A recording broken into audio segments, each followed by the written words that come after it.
Research tells us that email traffic is doubling every 3 years. If your inbox at home, at work, or both is already causing you grief, it isn't going to get any better without a bit of effort on your part. Luckily, there are things you can do. Here are 5 quick, simple and proven techniques to help make your life easier. They'll also make other people's lives easier too. Firstly, eliminate time wasted reading emails you don't want or need by doing the following things. If you are on mailing lists and you don't want the stuff they send, unsubscribe.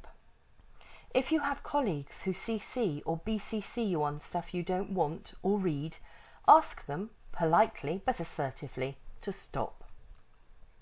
If you have colleagues who habitually use the reply all to CC'd messages that you receive, then ask them not to use the reply all button.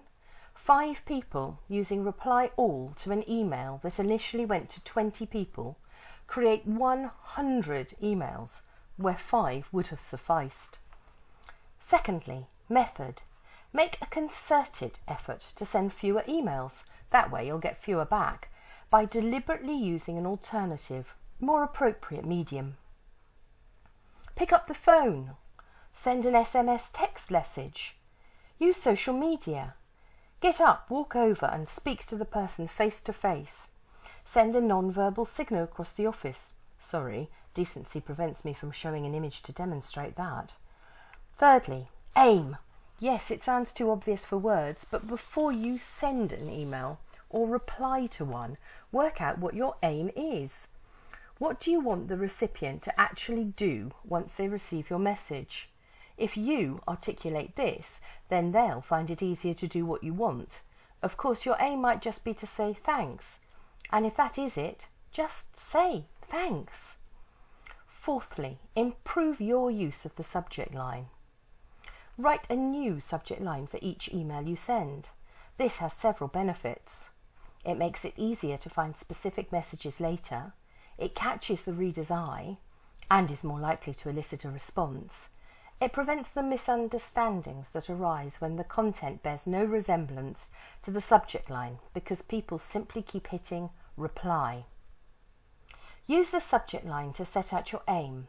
Tell them whether the email is a FYI or a request. If a request, tell them the topic. This makes it easier for the recipient to know what the email is actually about and what they should be doing in response to it. Where possible, put the entire message in the subject line and end it EOM for end of message. This is really beneficial when the reader is using a smartphone with a small screen or when they have dozens of new messages to sort out and prioritise. If you improve your use of the subject line, other people will often spot it and start doing the same thing, not just on their replies to you, but on all their emails. Imitation is the greatest form of flattery, and it spreads the word. And finally, leave it alone. Okay, so you've received an email. There is no law that obliges you to reply to it. You can save it if you need to, file it somewhere where you can find it later, or you can delete it, but you don't have to respond to it. The more emails you send, the more you get back. This video gives just 5 tips. Obviously, there are many more things you can do to improve your email experience, but these 5 are a good starting point.